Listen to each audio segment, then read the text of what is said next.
Bu misollar qanday ishlanadi? Bir kasrga mahraj beramiz, 2 beramiz, bunga 3 beramiz, bunga 4 beramiz, bunga 99 beramiz. Bu yerdan hech nuqtadan hech xavotir olmang, qo'rqmang, bu qisqarib ketadigan kasrlar.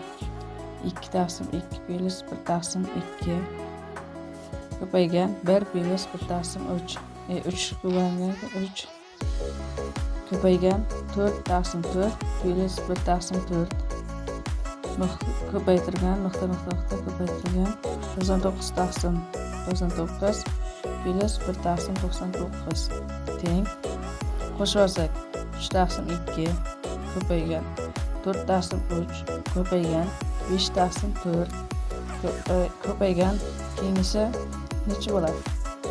6 taqsim 5 nuqta ko'paygan 100 taqsim 99. Bunda 3'lar ketadi, 4'lar, 5'lar, 6 va hokazo ketadi va oxirida 99 ham ketadi. Shunda natija 100 taqsim 2 qoladi. Bu teng 50. Mana javob.